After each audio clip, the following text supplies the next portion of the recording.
Merci.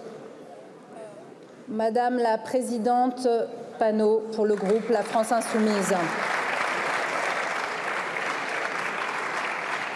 Madame la présidente, Madame la Première ministre, nos pensées se tournent à cette heure vers le Proche-Orient où les peuples israéliens et palestiniens souffrent encore une fois.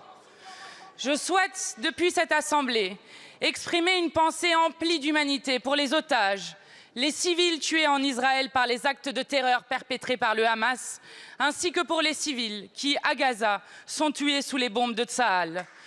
Nous condamnons tous ces crimes de guerre. Un seul message doit parvenir du concert des nations en cette heure si grave, une heure qui n'est en rien propice aux polémiques franco-françaises. Un seul message doit parvenir du concert des nations, cessez le feu. C'est un message qui nous vient du secrétaire général des Nations Unies, du pape ou de Lula qui préside le Conseil de sécurité des Nations Unies. Cessez le feu. Car le pire est à prévoir quand le ministre de la Défense israélien assiège Gaza, privant 2 millions de civils d'eau, d'électricité et de nourriture. Violation du droit international face auquel la France ne peut rester silencieuse. Nous n'avons jamais eu autant besoin du courage de la paix que dans ces moments. Cela fait trop longtemps que la communauté internationale a laissé la situation s'envenimer. 2 communiqués du Quai d'Orsay, un communiqué du président de la République. Pas un appel au cessez-le-feu, pas une fois le mot paix.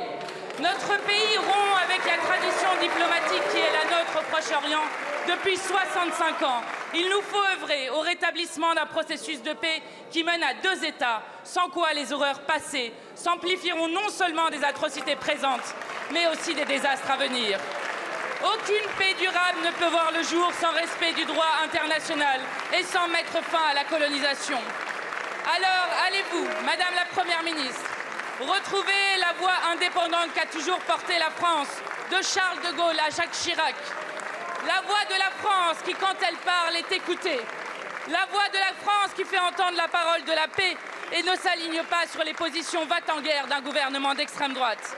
La voix de la France qui réaffirme que toutes les vies comptent, sans exception. La France, Madame la Première ministre, va-t-elle retrouver la langue de la paix ?